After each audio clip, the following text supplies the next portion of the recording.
Digits के साथ किया जाता है। इंडिविजुअल कल्टीवेटर का शेयर विलेज के लोग आपस में सेटल कर सकते हैं। दोस्तों, रियोतवाड़ी और महालवाड़ी सेटलमेंट्स को और ज्यादा डिटेल में हम अपनी लैंड रेवेन्यू सिस्टम्स की वीडियो में कवर करेंगे। लॉर्ड हेस्टिंग्स कॉर्नवालिस के जुडिशियल सिस्टम को भी मॉडिफाई करते हैं। कॉर्नवालिस ने जुडिशरी और एग्जीक्यूटिव का सेपरेशन कर दिया था, लेकिन हेस्टिंग्स फिर से कलेक्टर को मैजिस्ट्रेट का ऑफिस देना शुरू कर देते हैं।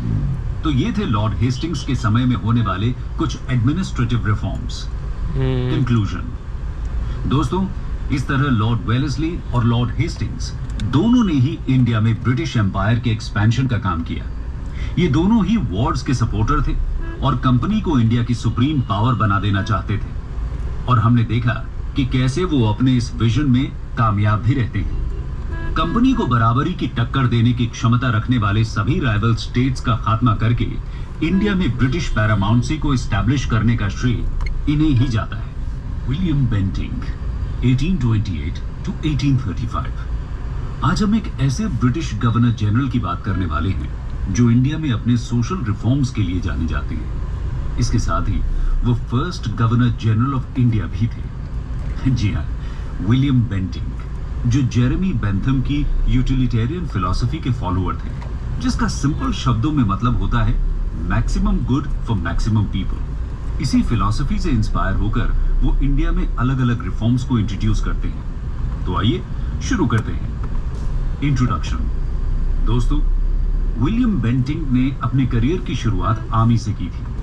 उन्होंने 1791 में 16 साल की छोटी सी एज में ही आर्मी ज्वाइन कर ली थी और 1798 में कर्नल की रैंक तक भी पहुंच गए थे। कर्नल की रैंक तक। वो इंग्लैंड में हाउस ऑफ कॉमन्स के मेंबर भी थे। हाउस ऑफ इंडिया में उनके करियर की शुरुआत होती है 1803 में, जब उन्हें मद्रास का गवर्नर अपॉइंट किया जाता है। दोस्तों, 1806 में वेलोर म्यूटिनी के समय विलियम बेंटिंग ही मद्रास के गवर्नर थे।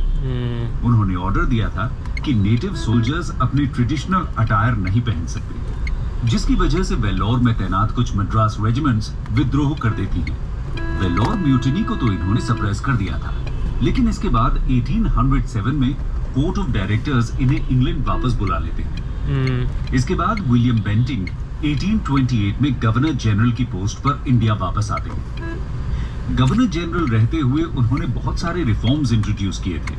आइए एक एक करके उनके रिफॉर्म्स को डिस्कस करते हैं। Social reforms of Bentinck. भाई ओ भाई, ऐड ऐड ऐड ऐड ऐड तो कोई ढंग की राय दे दो। ऐड ऐड ऐड बेंटिंग।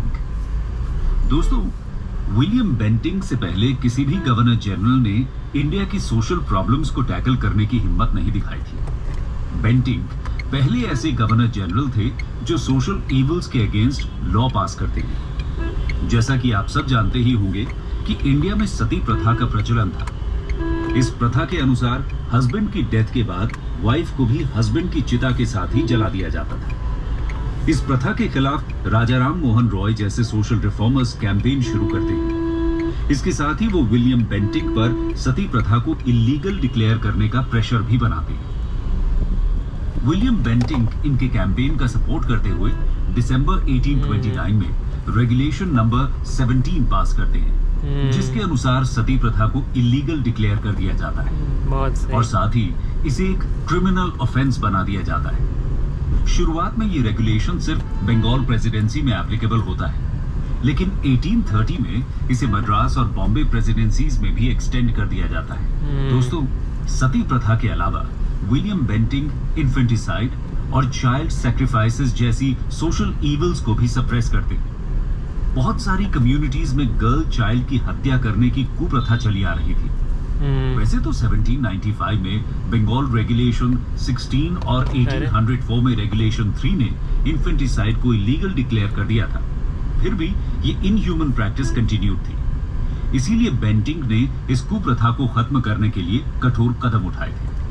इसके साथ ही बंगाल के सागर आइलैंड पर कुछ स्पेशल ओकेजन्स पर चाइल्ड सैक्रिफाइसेस ऑफर करने की प्रथा थी। जब बेंटिंग को इसके बारे में पता चलता है तो वो तुरंत इस पर रोक लगाने का ऑर्डर दे देते हैं। दोस्तों, विलियम बेंटिंग को ठग्स के सप्रेशन का भी श्रेय दिया जाता है। ये मोस्टली सेंट्रल इंडिया और बंगाल के रीजन में सक्रिय थे। ठग्स ऐसे हेरिडिटरी हत्यारे और लुटेरे होते थे जो भोले भाले और डिफेंसलेस ट्रैवलर्स को अपना निशाना बनाते थे।